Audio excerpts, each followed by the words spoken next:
Salve Jesus, como é que é, irmão? Tudo certo? Salve, salve, Eduardo, satisfação. Tudo certo Bom, não tá, né? é, Diante dessa crise aí, que por mais que a gente esteja suave em casa, com a nossa família, a nossa comunidade, as parceiros, parceiro próximo, não tá nada legal. E isso, de alguma forma, afeta a gente. Mas seguimos aí caminhando na fé, para que a gente possa ir juntas, juntos e juntos arrumar uma saída. arrumar um jeito de passar por isso, né, parceiro? Porque é que nem o tempo, ele não para de passar. Muito tempo atrás, eu vinha vendo para que lado vinha andando, velho. Eu previa e torcia para estar errado. Isso vai dar merda, isso vai dar problema, isso vai complicar, e complica sempre a partir de baixo. Sempre a partir de baixo. E eu vi isso, vim num caminhar, quer dizer, não chegou a me surpreender, entendeu? E há muito tempo que eu venho dizendo, prepara o lombo, moçada. Prepara o lombo que vai pesar.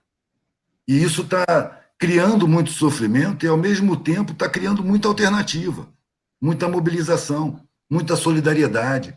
Uma coisa que no dia a dia é comum, a gente nem lembra que existe. É uma sociedade que joga uns contra os outros. A gente está sempre competindo, a gente está sempre disputando. Aí, quando acontecem essas coisas, essas dores, esse sofrimento, a gente para, a gente reflete, a gente questiona e ver como funciona a sociedade. De um jeito que a dia a gente está tão entorpecido pelo massacre publicitário midiático, a gente não consegue pensar pelas necessidades de sobrevivência, pela ânsia do consumo, pela quantidade de compromisso que a gente assume, em nome de necessidades que não são verdadeiras, são inventadas pelos publicitários, pelos marqueteiros. Então, esse é um momento de refletir sobre a sociedade. Esse é um momento de revelação. Muita gente que a gente pensava que era super gente boa se revelou. Muita gente com violência enrustida, com agressividade, com racismo, com homofobia, que vivia no meio da gente sem se revelar, tomou coragem e se revelou. Então, está sendo um momento de revelação coletiva, está sendo um momento de revelação estrutural. A gente percebe que não pode contar com o Estado sequestrado pelo poder econômico. A gente está percebendo que as instituições democráticas não têm tanto assim de democracia, tem muito mais de influência do poder econômico que está por trás dos bastidores, né? Olha a situação da fome, mano. A gente já tinha começado a resolver esse problema. A gente já tinha percebido que não é difícil acabar com a fome. Ao contrário, tem todas as ferramentas, todos os instrumentos para não existir nenhum faminto, nenhum desabado, nenhum analfabeto, nenhum abandonado. Tem todos os instrumentos para isso, físicos, materiais, e é barato. Então a gente percebe que o Estado dominado ele mantém a situação por interesse de um punhado, que é preciso manter miséria, fome, porque isso é uma espécie de pressão sobre os trabalhadores para aceitarem qualquer condição de trabalho, abrir mão de Mas direito da miséria que está aí, Mas né? sempre foi assim, né? Quando foi Sempre. diferente?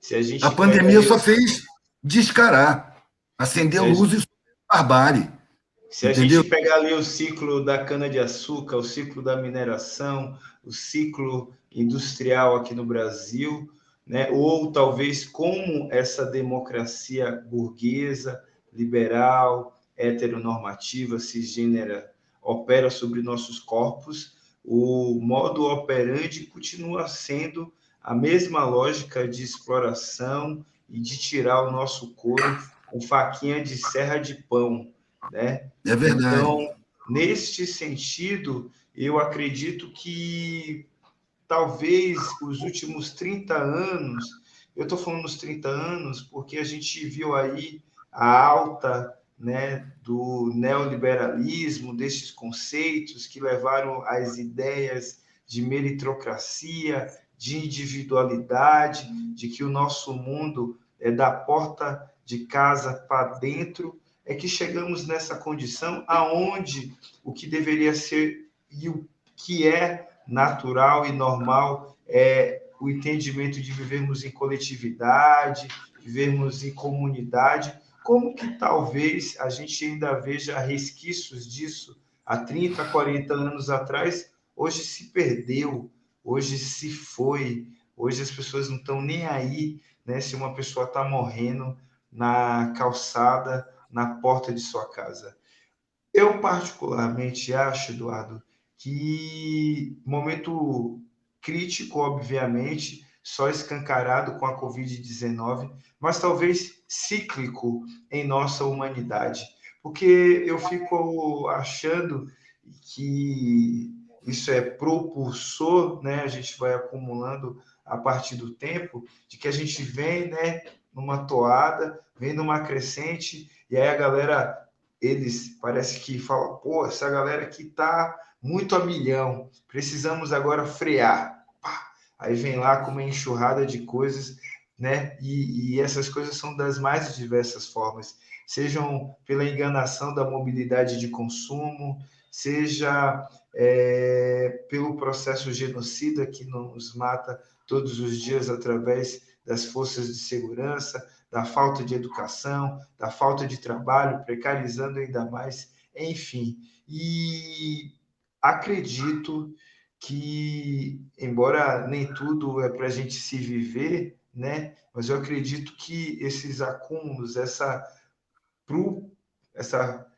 essa crescente, vai chegar uma hora que talvez, como diz lá a música do Brau, vai nascer flor desse lixão, e é isso que tem me feito continuar aí de pé todos os dias, fazendo corre, propondo e realizando ações como a gente está desenvolvendo aqui da rede de apoio humanitário NAS e das periferias, o IPAD, porque se não é isso que nós faz, a galera estaria desolada mais do que já se encontra. É verdade, mano. Eu vejo essa parada cíclica que você falou. Eu percebi há muitos anos atrás, eu vou até há 40 anos atrás, velho. Entra um governo duro, carrasco, a situação piora, a pobreza aumenta, a fome aumenta, o desespero, a criminalidade.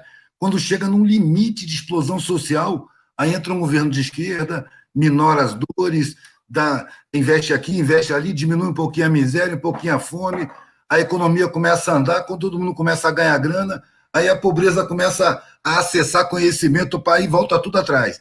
Vem a mídia, derruba esse governo, corta todos os benefícios, bota outro governo carrasco para novamente saquear com toda a força, a situação social vai perigando, quando chega no limite, aí bota outro governo de esquerda para acalmar, tudo a serviço dos mesmos, velho, o mesmo punhado. O que está acontecendo, que eu estou percebendo, é que estão aparecendo oportunidades de perceber, velho, que as pessoas que são capazes de construir um mundo mais humano, mais justo, solidário, são as mesmas pessoas que constroem esse mundo desumano, esse mundo egoísta, perverso, covarde, injusto. São as mesmas. A diferença é o nível de consciência. E hoje, com toda essa desgraça que está acontecendo, com a necessidade das pessoas se darem as mãos, porque por causa do abandono do Estado sobre as populações, as pessoas começam a perceber que não precisa tanto assim do Estado, e que a gente pode se juntar e fazer uma economia entre nós, sem precisar estar lotando transporte público, sem precisar estar sendo explorado por um patrão, por uma empresa, sem direito trabalhista. Dá para criar autonomia, procedimentos autônomos, cooperar entre si, horta comunitária e medicina ancestral.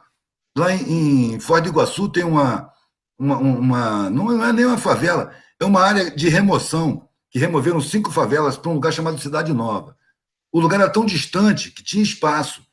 Então, cada um recebeu uma casinha com espaço para um quintal. Não ficou aquela aglomeração. Foi uma remoção que durou 10 anos, velho. Quando eu conheci lá, eles já tinham uma horta comunitária que começou com 10 famílias. E aí as pessoas viam aquelas 10 famílias saindo com rabanete, beterraba, cenoura. Pô, como é que faz aí? Não, qualquer um que trabalhar na horta pode colher e comer. Eles fizeram uma horta, velho, não era na teoria da criação de autonomia, não. Fizeram uma horta porque o mercado era muito longe. Eu tive hospedado ali, velho, era mais fácil ir para o Paraguai do que para o centro de Foz do Iguaçu. Era mais longe o centro de Foz do Iguaçu. Então eles foram criando autonomia por necessidade de sobrevivência. E isso agora está vindo uma pressão muito grande com essa percepção, com essa fome, para essa criação de autonomia. Entendeu? Eu acho que está começando um processo de modificação social sem retorno, porque essa percepção volta atrás. Por mais que a mídia influencie, existe a percepção da realidade. Né? Eu costumo dizer que é preciso levar o conhecimento para onde está a sabedoria. O saber precisa se aproximar da sabedoria, porque é a sabedoria que vai saber o que fazer com o saber em benefício coletivo. Porque o saber, na forma que ele é apresentado dentro dessa estrutura social, ele é apresentado como uma coisa egoísta, é seu valor social, é o seu conhecimento. Então você não pode distribuir, porque o saber está desprovido da sabedoria. A sabedoria, quem é que tem? É quem vive com dificuldade, é quem precisa se juntar em coletivo para resolver os seus problemas, porque não existe um Estado para organizar. É quem se organiza. São pessoas que superam dificuldades cotidianas, que pegam no pesado, que não têm medo da vida. É aí que está a sabedoria. Então, o saber tem que chegar na sabedoria, para que essa galera que constrói possa resolver o que construir.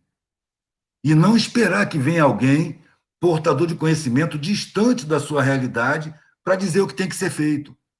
Quem tem que decidir é quem está no território, é quem está na função, quem está fazendo. E eu acho que é exatamente para impedir isso que a educação é sabotada, que as comunicações são dominadas por mídias empresariais, as redes sociais são infiltradas de psicologia do inconsciente, sociologia, antropologia, os conhecimentos mais profundos sobre o ser humano para manipular a mentalidade, para criar valores e comportamentos. Então, nós temos uma possibilidade de olhar para aquilo que a gente viu a vida inteira com outro olhar. E olhar para a gente mesmo também com outro olhar. Porque a grande maioria é convencida de impotência. Velho, eu morava num morro lá em Mar Grande, eu morei um ano, mais ou menos por ali. Não tinha energia elétrica nem água. Tinha que descer o morro para pegar água no poço. Eu ia com lata, aquela lata de 18 litros de óleo, na balança, um pau assim atravessado. E eu estava morando ali, já com a criança pequena, a minha mais velha. E eu fazia 2 viagens para encher a casa de água para um dia. De repente, eu me dei conta, velho, que eu estava cercado de gente das mais fortes pessoas que eu já tinha visto. Ali todo mundo superava dificuldades homéricas todos os dias, e rindo, e todo mundo muito solidário, todo mundo muito alegre, todo mundo muito contente. Falei, cara, eles são as pessoas mais fortes. E, no entanto, todo mundo ali se sentia mais fraco. Todo mundo ali, diante de alguém bem vestido, tinha um olhar de inferioridade. Por uma indução social sacana, falsa, que coloca nos mais fortes a sensação de serem os mais fracos. E coloca nos mais fracos a sensação de serem os mais fortes, porque os mais fracos são aqueles que vivem com facilidade. Essa minoria privilegiada, os mais privilegiados, se você tirar os pobres de perto deles, eles não sabem fazer nada, mano, são completamente dependentes. E se sentem superiores porque possuem grana. O valor não é interno nessa sociedade, é externo. Quando que, na verdade, o valor verdadeiro é o valor da alma, é o valor interno, é o valor abstrato. É a resistência, a sabedoria, a solidariedade, a união, a superação de dificuldade, a capacidade de se apoiar uns aos outros. Então, isso a gente está sendo obrigado a desenvolver por uma necessidade de sobrevivência. E isso está precisando ser visto e pensado e refletido, e não esquecido como pretende o sistema, que quando passar essa tempestade, a onda do entretenimento vai tomar conta de novo. Entendeu? A gente não pode deixar isso acontecer. Eu acho que o processo não vai deixar isso acontecer. Eu acho que essa pandemia é somente um princípio de mudança social. Agora, Sim. exato, o que a gente está precisando é arrecadação de alimento para matar a fome, porque fome não é fonte só de sofrimento, não, é fonte também de violência e criminalidade. E ainda justifica a violência do Estado contra as populações que se revoltam contra a fome. Porque eu sei o que é fome, parceiro. Eu já saí de casa, vi meus filhos comendo a última refeição e fui para a rua vender meu artesanato. Eu tinha consciência de que eu não podia voltar para casa sem comida. E que nem podia demorar muito. E eu cheguei na rua, botei minha banquinha, e tão preocupado eu estava, mano, que eu distraí. E quando eu vi, o Rapa estava em cima. A guarda municipal corria atrás da gente. E quando eu vi, tinha parado a caminhonete, já estavam desmontando a minha banca na minha frente. Porque eu botei a exposição e fiquei torcendo arame e fazendo mais material para botar em cima da banca. E quando os caras me tomaram, velho, eu lembrei que eu não podia chegar em casa sem comida. E eles estavam levando todo o meu material de trabalho. E o sentimento é muito ruim, mano. Porque ali, eu não fico com raiva daquelas pessoas, eu não vou brigar com aqueles caras. Eles são ferramentas, velho, eles são instrumentos do Estado. O que eu estou vendo naqueles caras é o Estado me roubando. Sacou? Dentro de mim, eu não criei ódio deles, eu criei ódio do Estado. Eles eram profissionais, trabalhadores, estavam ali fazendo o papel deles, entendeu? Não, não tem essa raiva pessoal. Mas dentro de mim, velho, eu senti direitos que eu nunca tinha sentido, mano. Eu senti direito de tomar de alguém, de procurar alguém muito bem vestido, que ostentasse ouro e tomar, sacou? Eu não vou chegar em casa sem comida. Eu vou levar comida para meus filhos. Mas aí, mano, é a hora da espiritualidade. Sacou? Nesse momento, eu parado, pensando, parecia que tinha um motor dentro do meu peito, velho. Parado, pensando assim, de repente veio. No fim dessa rua, eu estava em Belo Horizonte, era na Avenida Paraná. Eu falei, no fim dessa avenida tem um mercado. Eu preciso de comida, no mercado tem comida. E aí eu fui para o mercado. E lá no mercado eu entrei para abreviar a história. Tinha uma feira lá dentro, eu parei sério olhando para cada pessoa atrás das barracas e uma senhora de cabelo branco estava me olhando. E quando eu olhei para os olhos dela, ela sorriu para mim. E eu fui nela e contei o que aconteceu. Ela mobilizou as demais e eu saí do mercado com tanta comida, velho, que eu cheguei onde eu morava, não tinha geladeira, eu distribuí para a vizinhança.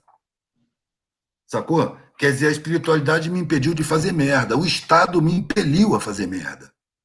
Tomando que era o meu trabalho, velho, cheio de calo na mão, tudo que estava em cima da minha banca eu não tinha comprado, não tinha feito. Nesse momento de injustiça extrema, você não pode cobrar das pessoas que elas se apeguem à honestidade, porque ela é vítima de desonestidade social. Ela é vítima de crime social. E se ela tem filho em casa, ela não pode ficar acomodada sentindo fome. Ela vai se a própria sociedade nega possibilidades a ela, velho, quase que ela tem o direito de apelar para sobreviver. Tanto que até na lei tem um artigo lá que dá direito a você de comer um prato de comida e não pagar. Essa lei não é divulgada, mas você pode pedir um PF, você não pode pedir um refrigerante. Mas se você comer um PF e depois falar, se eu não tenho dinheiro para pagar, pode chamar a polícia aí, você não vai ser preso, mano. O policial vai chegar e vai perguntar: o que é que ele bebeu? Os caras falam água da bica, então não posso fazer nada. Se tivesse pedido um refrigerante, você estava roubando refrigerante. Então, só a comida tá na lei, mano, e não é conhecido. Sacou? E dali eu segui adiante, né? A vida passou. Isso foi na época do Collor. Na época do Collor, não sei se você acompanhou. O Collor tomou todo o dinheiro da população. Eu não tinha dinheiro para comer, velho, quanto mais para comprar artesanato. A vida ficou muito difícil. E eu fazia falcatrua, mano. Eu comia arroz integral, dava para meus filhos comer comida orgânica. Eu fazia os colares mais lindos, mano. Entrava lá na loja e ia na balconista. Olha só o colar que eu tenho. Nossa, que lindo! Foi 2 quilos de arroz integral. Então me espera ali naquele beco do lado do mercado. Pá. Daqui a pouco ela ia lá, encontrava comigo, ela tinha roubado aquele arroz. Sacou? De lá do armazém. Vinha, me dava, eu dava para ela o colar e tinha comida para mais 2 semanas em casa. Sacou? E eu tinha que fazer isso, mano. Não tinha outra alternativa. Sacou? E eu estava me sentindo no meu direito, dentro de um Estado criminoso. Eu julgo que o Estado é a maior entidade criminosa em território nacional, porque não cumpre as leis básicas da Constituição no direito da população.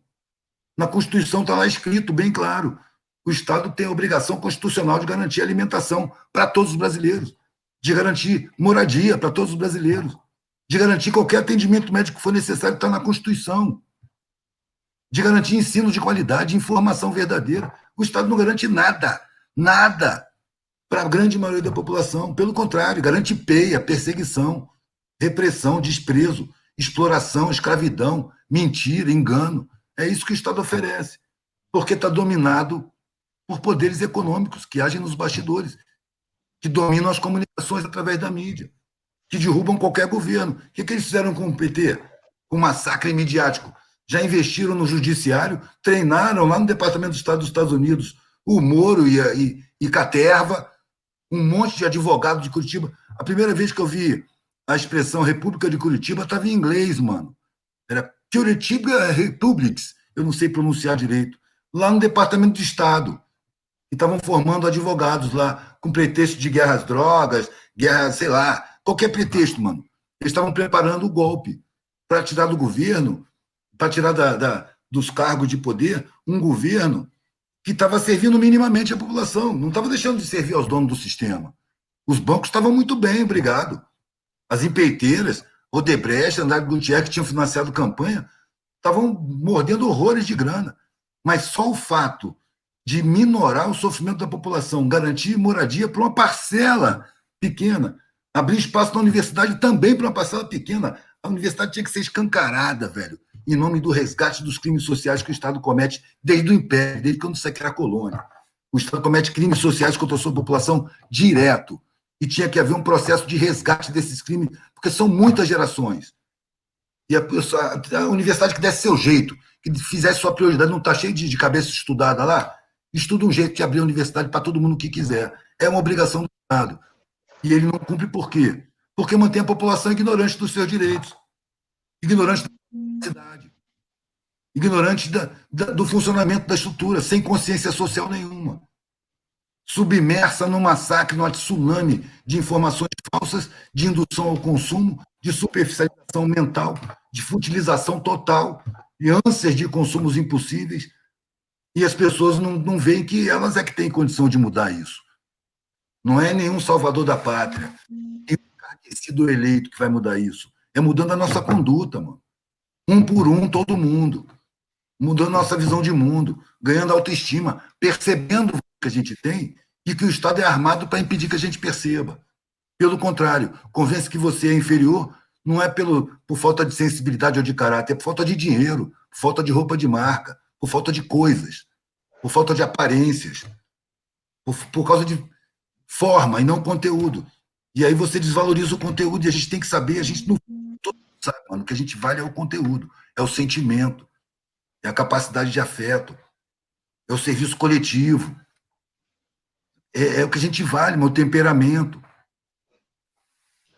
Mas isso fica, a gente fica até, tem gente que se sente errada, mano, por valorizar o conteúdo e não a forma, porque o massacre é profundo e muito grande, sacou? Ah, essa é a sociedade apenas dos frascos, né?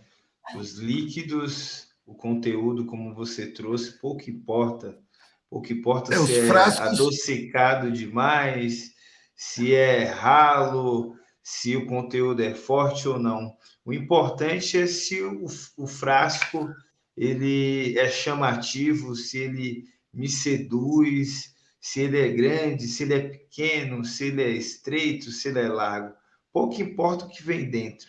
O importante é o que se vende por fora. Essa é a tônica, como você mesmo trouxe aqui em diversos momentos de sua fala, da publicidade.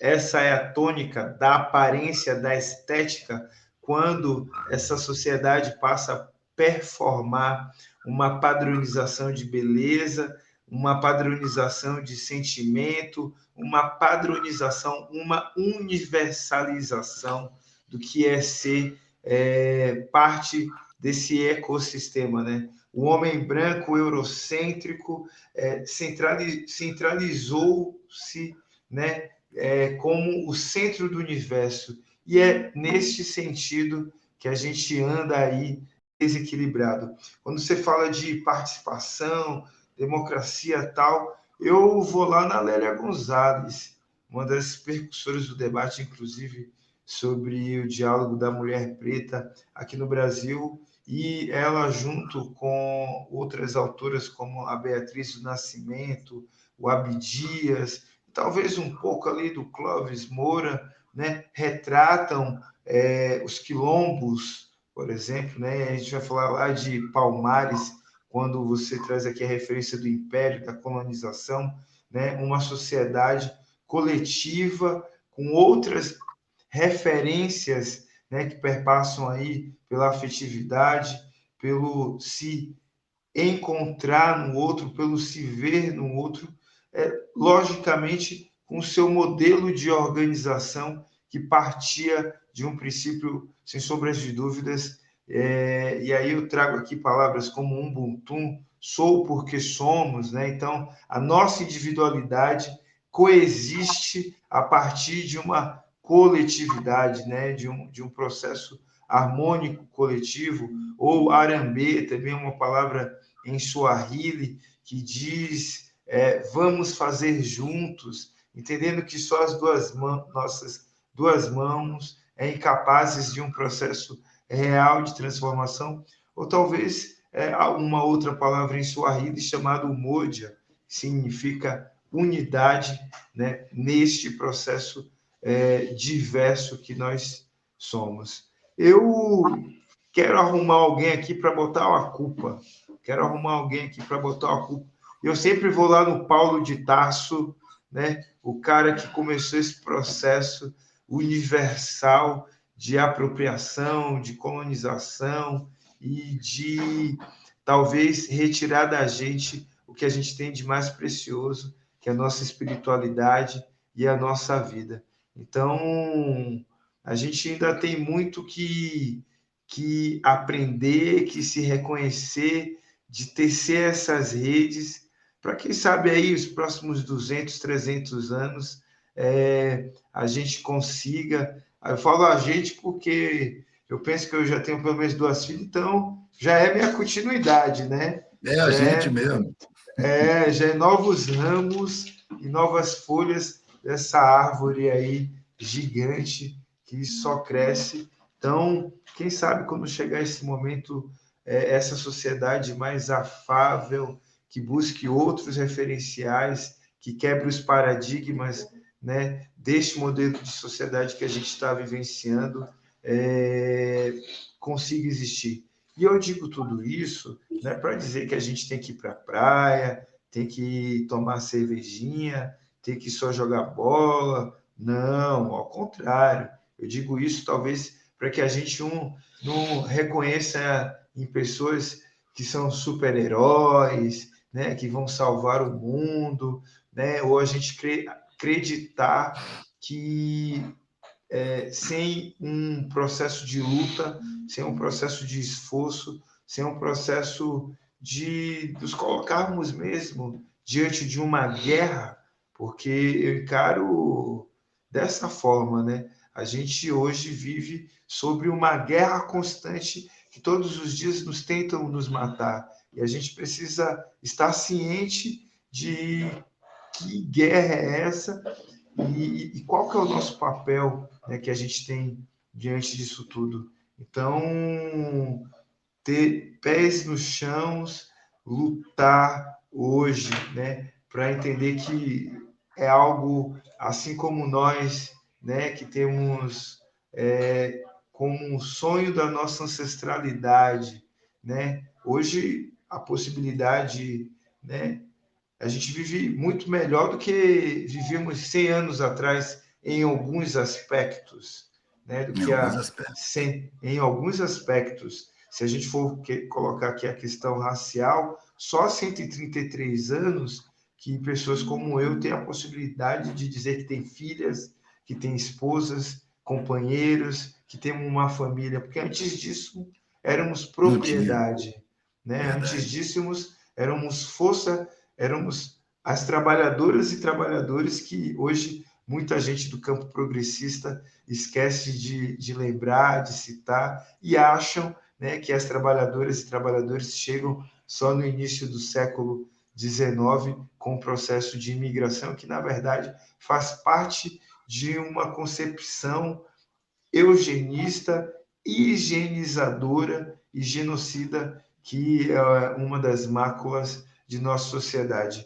Então, quando eu olho que há 150 anos atrás estávamos em X condições, e hoje eu posso dizer que eu tenho família, filha, houve um deslocamento social, um avanço. Isso se dá não por conta do abrandamento da sociedade ou da abertura, mas sim das fissuras, né, que todo esse acúmulo de lutas, que toda essa pressão social que vem nesse sistema é que vai possibilitando aí algumas brechas para que a gente possa reexistindo, existindo e construindo aí o futuro para as próximas gerações. Então somos o sonho dessa ancestralidade e como você disse aqui na sua fala, hoje a grande problemática é a fome, né? Saímos mais ou menos, né, do mapa da fome, né? Mas ainda Ensaiamos, assim,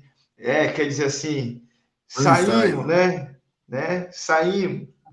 Os dados produzidos por essa sociedade apontam que saímos, mas na prática, na realidade, ainda muito distante de a gente viver de fato uma sociedade onde a dignidade humana seja algo acessível e não só acessível, né, mas que seja parte do cotidiano de todas e todos e todes. E aí, quando você fala da fome, é, é isso, né? O que de urgente, de emergencial, a gente pode fazer para que isso não se degringole mais e a pandemia chamada fome, que a gente diz que saímos do mapa da fome e de forma absurda e tão rápida, né, voltamos de novo. Foi em 2014, se eu não É estou porque foi muito enganado, que a gente... frágil, mano. Foi muito frágil. Exatamente, Não se baseou exatamente. no alicerce, entendeu? Foi uma coisa pro forma também. Então a gente botou o pescoço de fora. E foi fácil puxar para baixo de novo. Foi muito fácil com a mídia, porque não se mexeu nas comunicações, não se mexeu nos poderes verdadeiros por trás dos poderes institucionais, entendeu? E, Agora, E aí, é, você fala uma coisa que eu acho que é muito importante, é isso, precisamos caminhar, né, para um processo de autonomia do ser, né, autonomia, né, das comunidades, seja do ponto de vista da sua soberania alimentar, da sua soberania, organização enquanto comunidade, porém, eu acho que ainda assim, nos dias de hoje, nesse lugar de reparação, entendendo que o que o Estado hoje tem como riqueza, querendo ou não, é oriundo, né, dessa blusa, do imposto dessa blusa aí que você comprou, mesmo que você ter comprado no brechó, né, só o fato de ter rolado a troca de moeda já rolou um percentual para o Estado claro, dessa janela, então dessa luz que você está pagando, então tudo isso que o Estado captura da gente precisa voltar para a gente, precisa que joga na mão dos servir. bancos. Exatamente, precisa servir para continuar minorando, minimizando e mitigando, né, a, os efeitos, né, desse processo colonizador e desagregador que a gente vive nos dias de hoje. E é uma tarefa árdua, né? E é isso, vamos que vamos, porque, como você falou, o vento não para de bater nas nossas orelhas. Com certeza, mano. Agora, aquela coisa, a gente está vendo iniciativas muito bonitas acontecendo por todo o território nacional, velho. Pessoas solidárias que estão doendo a fome dentro do coração, não é nem na barriga, mas está vendo a fome rolar e que está se mobilizando para pelo menos suprir a carência do Estado, que era a obrigação do Estado garantir a alimentação, né? A agricultura familiar está aí para isso. Mas como o Estado está ausente, é ausente, as pessoas estão se unindo, estão fazendo movimentos para levar alimento para quem está morrendo de fome, entendeu? E tem um amigo no Rio, Marcondes Rocco, um pintor muito louco, que estava num serviço solidário, acho que é Nilópolis, o Belfort Roxo, e a Covid pegou o cara, mano, e matou em 4 dias, 3 dias. E aí me chamou a atenção todo o movimento que ele estava fazendo, arrecadando, comemorando cada saco de batata que chegava lá, entendeu? E dando pix, e fazendo aquele juntamento de pessoas cozinhando, botando na quentinha, saindo para distribuir. Falei, cara, isso está acontecendo num monte de lugar. Na Barra, na cidade na Barra da Tijuca, teve até interferência de polícia, que achou movimento de tráfico, teve prisão, teve muita perturbação com essa galera que estava levando cesta básica, o pessoal que estava levando informações e levando testagem para a Covid. Né? Em Paraisópolis, eu achei interessante que eles falaram assim, já que nós não temos presidente, então cada rua e cada beco vai ter seu presidente. E na comunidade, cada beco, cada rua tinha um presidente que era responsável por monitorar os moradores, quem está com fome, quem está doente, para fazer os contatos e tal. Então está se desenvolvendo várias funções nesse sentido. E você está fazendo isso também. Eu vi tua conversa com a Marta e com a Luana, né, falando que vocês têm, como é o nome do lugar? Bom Jesus, não? Boa Vista. O lugar, a área que vocês estão. Eu até anotei aqui, rapaz. Jardim Brasil. Isso, Jardim Brasil? Jardim Brasil é o lugar onde a gente mora, né? mas a atuação da rede de apoio humanitário se dá para além dos limites fronteiriços da cidade de São Paulo, chegando na Baixada, chegando em algumas cidadezinhas do interior.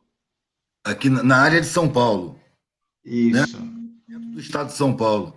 Aí dentro do seria estado bom de passar São as Paulo. informações, velho, porque muita gente dispõe de condição, mas não sabe aonde, não sabe como agir, não sabe o que fazer, não sabe a quem entregar, não sabe como contribuir. Então seria bom a gente passar todos os dados, velho. Quem puder colaborar, quem tiver a solidariedade, quem está realmente se doendo com a fome de uma parcela tão grande da população, que já é sabotada pelo Estado, não, foi roubado no seu direito constitucional de ter uma boa profissão, de ter uma boa escolaridade, de criar visão de mundo, de poder se defender, né, na vida, de suprir suas próprias necessidades. Então, são pessoas que já sofrem crime de Estado desde que nascem, né, que estão numa situação de perigo. É uma situação de perigo iminente. A fome é um perigo, inclusive espiritual, sacou? Mexe com a gente por dentro, mexe com o caráter, mexe com a disposição, é fonte de criminalidade, de desespero nos mais novos. Adolescente com fome, velho, com a disposição que tem, vai botar a vida em risco, vai servir de bucha para a criminalidade. As organizações criminosas têm seus comandos nas elites, mano, e vem recrutar nas periferias sua mão de obra. Barata, sem direito trabalhista, sem indenização se morrer, tá nem aí, sabe? Que se organizem entre si. Então, para parar de oferecer gente para o crime, parar de criar tanto sofrimento, quem puder colaborar, levando comida ou contribuindo via conta, via depósito, a gente passa aqui embaixo todos os dados, todos os links. Quem quiser de repente, comparecer no momento aí que a pandemia deu um refresco, para ver a rapaziada trabalhando. Quem quiser trabalhar junto, oferecer seu suor, também precisa, também é útil. Tenho certeza que pessoas de classe média, média alta, que conviverem nesse meio têm muito a aprender a respeito do ser humano, da sabedoria. Apesar dali ter sido roubado o conhecimento, ali se desenvolveu a sabedoria, a capacidade de vida coletiva, a solidariedade não como virtude, mas como ferramenta de sobrevivência, que é muito bonito. A humildade no sentido de, não de humilhação, mas a humildade no sentido de saber que a gente é falho e está pronto para corrigir os erros da gente, de reconhecer, sabe, de resgatar, de compensar. Sabe? Então, é isso, a gente vai oferecer uma oportunidade para as pessoas contribuírem e uma possibilidade também de, pelo menos, minorar um pouco a consequência de crime de Estado praticado rotineiramente na nossa sociedade e sempre em locais invisíveis, em geral criminalizados pela mídia, né? A exclusão é criminalizada pela mídia. É a velha história de você criminalizar a vítima. Você faz a vítima, como você não quer assumir que você causou, a culpa é da vítima. É porque é preguiçoso, é porque é isso, é porque é aquilo. Pretextos imbecis e criminosos, né? Para justificar o injustificável. O atual vice-presidente falou algo parecido disso há um tempo atrás, né, do número de desempregados, e tinha um X percentual que não queriam ir procurar trabalho, né, que isso não era desempregado. Enfim, a própria lei da vadiagem, né, constituída logo após o processo de escravização, dialoga justamente sobre essas questões. Mas, Eu fui preso por vadiagem na Bahia, mano. é, Tive que lavar um camburão. eita, é assim que a gente tem vivenciado aí essa experiência, né, dessa democracia branca, burguesa, heteronormativa, cisgêneras. Mas Eu eu nunca vi acredito. democracia aqui, mano. Nunca vi democracia aqui, mano. Ah, Quando eu não enxergava claro, eu já desconfiava. Mas quando eu é, enxerguei claro, mano, uma a democracia é um gente, povo esclarecido, mano. É um povo alimentado, é um povo instruído, um povo com autoestima. eu considero que a gente vive em uma sociedade neocolonial, onde, na verdade, existe aqui uma elite que nem ela tem o poder sobre ela mesma. Ela é subalterna à elite externa, é O que é cúmplice. pior ainda, o que é Mas pior é ainda. efeito da colonização, velho. Pode ver qualquer país colonizado. Olha os países da América Latina. Quem é que Até a protegeu? nossa elite é fake. É uma elite branca, porque aqui não tem branco, apesar da pele clara. que é desprezada pelo colonizador, mas ela é privilegiada para ser digerida. Sim, porque o debate no Entendeu? Brasil é fenótipo, né? É. E aí O debate da eugenia serve justamente para isso. nessa elite é incutido o desprezo pela sua população e adoração pelo colonizador. E aí você fica nessa de que o europeu é que é o primeiro mundo, que é o desenvolvido, é o estadunidense. E é mentira, são Sim. colonizadores. Eles são a metrópole e criaram a mentalidade nas colônias. E até hoje a gente tem a parcela de dirigente, que eu chamo de parcela de gerentes, que tem essa mentalidade, que é eurocêntrica, que é estadunidense, que é adorador de fora. Gente que não queria nem ser brasileira, mas que está tá nos cargos de mando. Sacou? Gente que Sim. despreza o nosso país, despreza o nosso povo, idolatra o nosso opressor, o nosso explorador, o nosso saqueador, o nosso escravizador.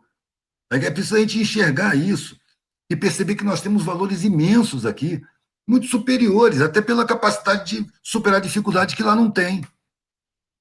A criatividade, jogo de cintura, adaptação.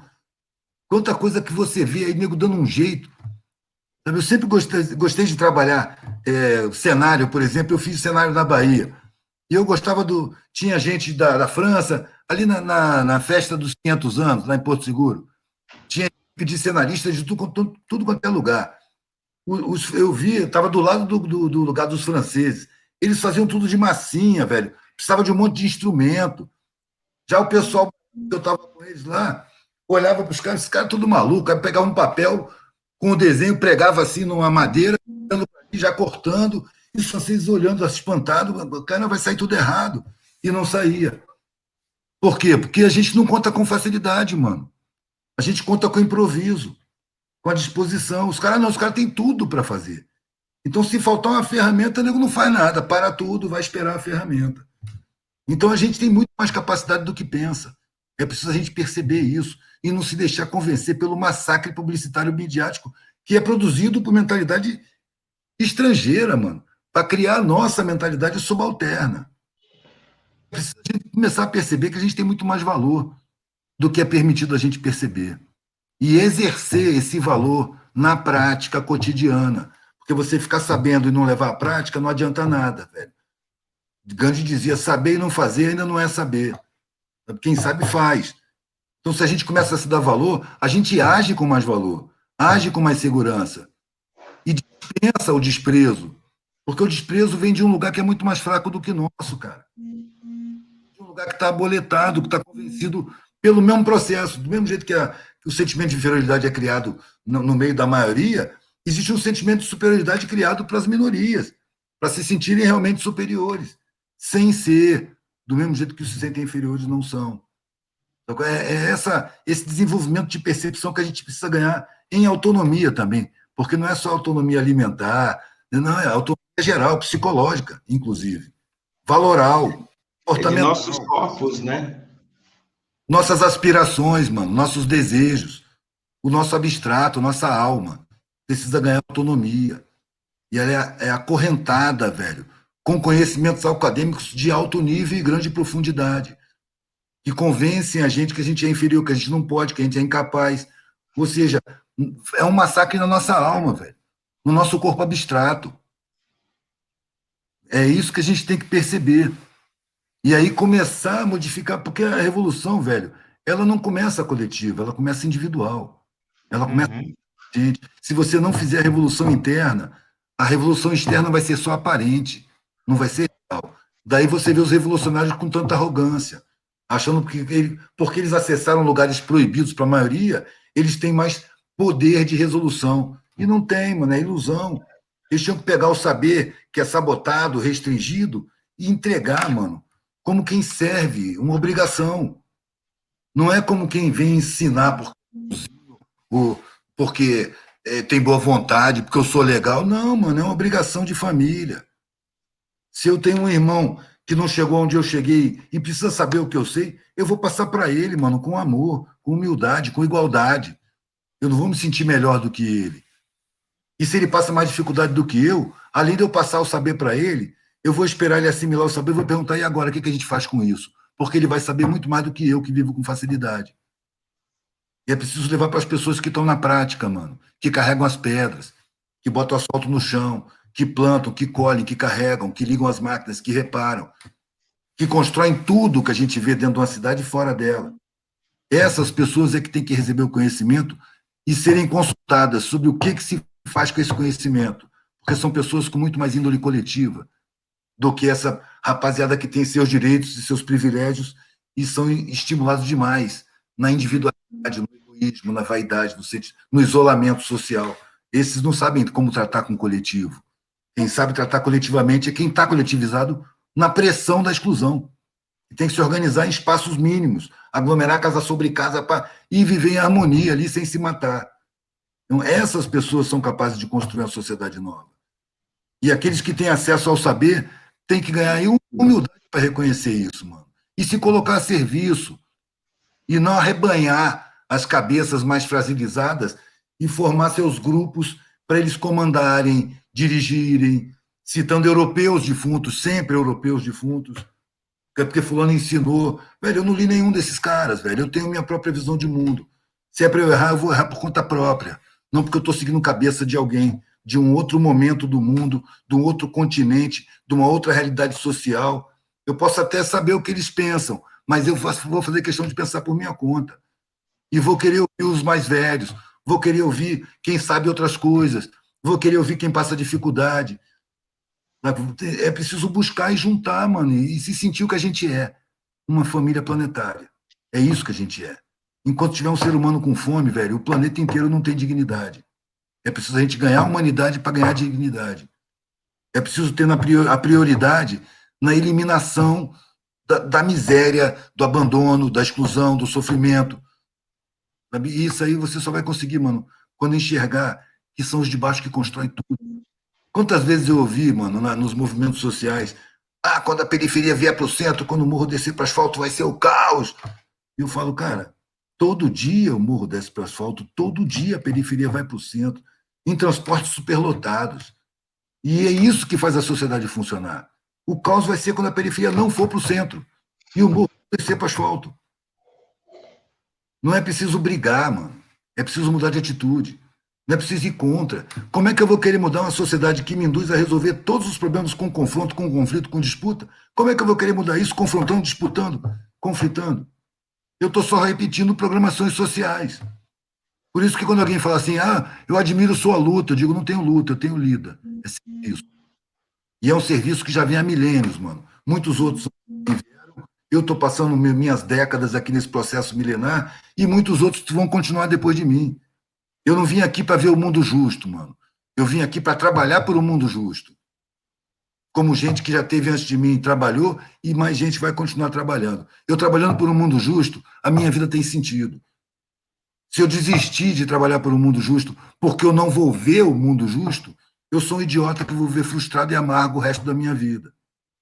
Dizendo que nunca nada vai mudar, que é uma ideia imbecil. Está tudo mudando o tempo todo, até os minerais estão em mutação permanente, não tem nada que deixe de mudar. A única permanência que se reconhece é a da mudança. Então está tudo mudando. Nós nascemos num processo de mutação e participamos desse processo de mutação, querendo ou não querendo, consciente ou inconscientemente. E é aí que está, mano. Como eu vou participar? É como eu fui programado? Ou é com a minha decisão de como vai ser? Os meus valores são os meus mesmo? Ou são os que eu fui induzido a alimentar? O meu comportamento sou eu quem escolhe? Ou ele é ditado pela sociedade? Meu objetivo de vida, meus objetivos, fui eu que escolhi? Ou eu fui induzido por uma estrutura educacional, por uma estrutura cultural que é mercadológica, por uma ideologia massacrante pela mídia, pelo massacre publicitário? Sabe? É preciso olhar para dentro de si e perceber como é que a gente vai participar disso. Como que eu quero participar? Com 19 anos, velho, eu não percebi como eu queria participar, mas eu percebi como eu não queria participar. E a partir dessa negativa, eu fui procurar algum sentido. Deve ter algum sentido em algum lugar. Ou eu vou achar, ou eu vou morrer procurando. E aí a minha vida mudou, ganhou sentido e eu nem percebi. Simplesmente desapareceu o vazio, desapareceu aquela sensação de não ter sentido. Mas eu não tive a sensação, achei o sentido da minha vida. Não. Simplesmente não me preocupei mais com isso, velho. Eu estava vivendo uma vida tão mais rica, tão mais variada, com tanto acontecimento, com tanta coisa para aprender, com tanta visão de mundo para desenvolver, com tanta gente para eu abordar, fazendo artesanato, perguntar. Porque quando eu abordo as pessoas com artesanato, velho, eu tenho um pretexto para perguntar se a pessoa é interessante, se a pessoa tem mais de 80 anos. Mas quer dar uma olhadinha? Não, obrigado. Posso fazer uma pergunta? O que você acha da vida? A vida vale a pena?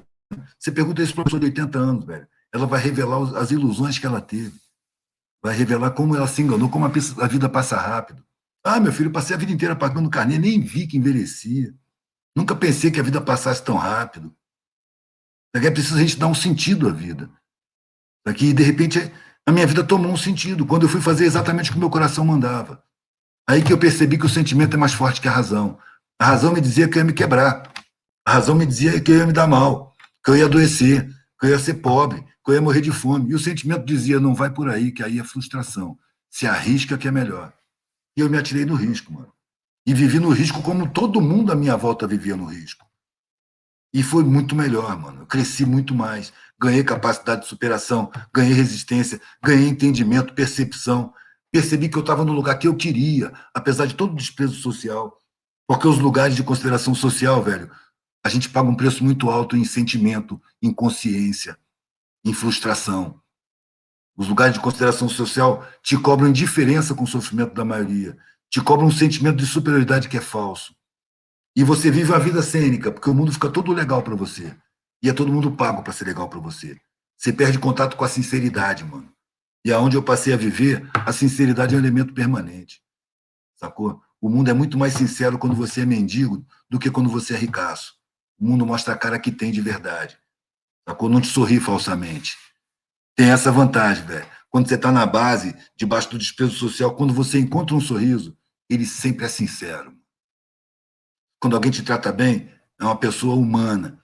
Ali você descobre as melhores pessoas. Eu tô ligado, eu tô ligado. Eu também faço os artesanatos, também dobro nos cobre, também faço, também corro com uns panos aí, também faço umas trip.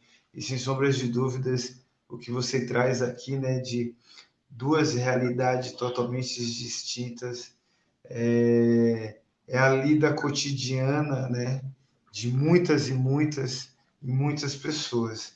Mas, meu mano, a produção aqui deve estar assim, caramba, botei Eduardo Marinho e Jesus dos Santos junto para fazer 10 minutos, vai 1 hora virar e meia. 10 horas. Vai virar 1 hora e meia. Mas, ó, a produção aqui pediu para a gente não se esquecer de falar do aplicativo.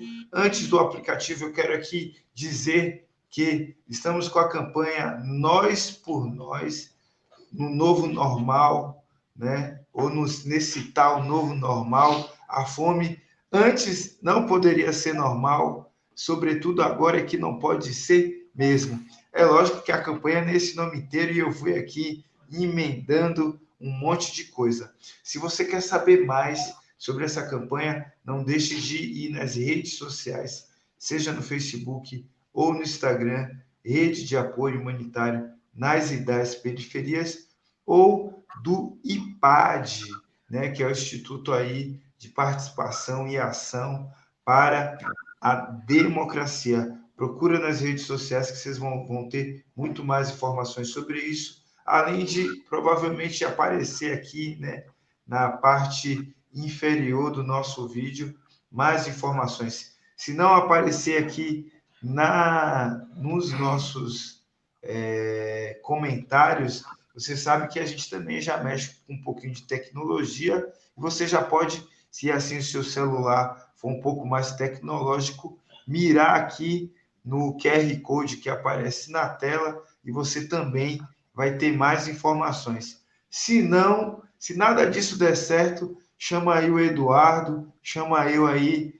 nos PV das vidas, que a gente troca essas ideias e desenrola, porque o momento agora, sem sombras de dúvidas, é de salvar vidas. Então, se você tem uma grana, para quem tem, deposite mesmo. Só para vocês terem uma ideia, na campanha do ano passado, foram mais de 20 mil famílias necessitadas.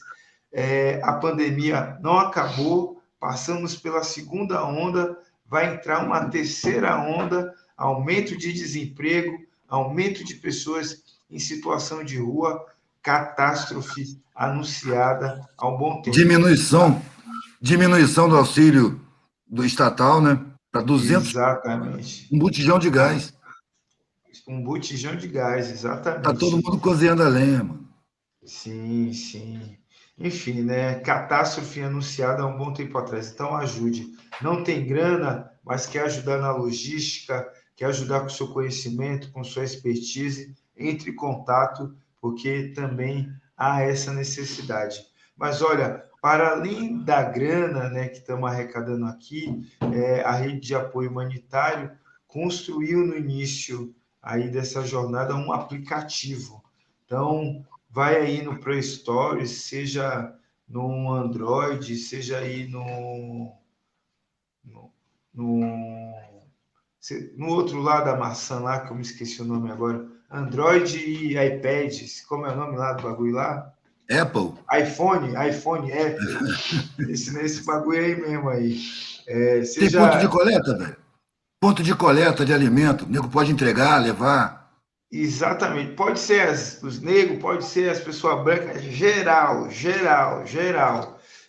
No aplicativo tem lá mais de 50 polos cadastrados e registrados, que tem um endereço, telefone, o contato da pessoa responsável, e em alguns casos tem até a conta dessa própria organização, porque se você quiser mandar direto para a galera que está lá no território, é até bom que facilita e diminui a mediação e o trabalho, né? Que chegar para nós, ter que passar para outra pessoa, o dinheiro, né, sempre diminui, porque no meio aí tem o chamado taxas bancárias. Então, se você já quiser mandar direto para a organização, já manda. Ou até mesmo se você está no território, não conhecia que tinha aquela associação, que tinha aquela entidade, você pode entregar esse alimento nessa própria organização, porque ela está ali mapeando famílias, entregando esse fluxo de doações. É só achar mais próxima, né, velho? Exatamente. Só achar mais próximo da sua casa. Encurtar caminhos. Então, doe dinheiro, acesse aí no Play Stores o aplicativo, divulgue, compartilha para geral, porque é tudo nosso e nada deles. A gente ainda não sabe do nosso poder, mas vamos chegar lá. Estamos caminhando. Agora vai ter um desenhozinho explicando mais coisas agora no final, não é isso? A galera permanece aí depois do papo para tomar conhecimento, vai ter muito mais informação aí. Quem tiver na função da solidariedade, quiser participar, é isso. Tamo junto. Axé. Valeu, Jesus. Valeu, Eduardo. Grande abraço, velho. Abraço na mão. É nóis. Você tem vontade de ajudar famílias nesse momento de pandemia com doações?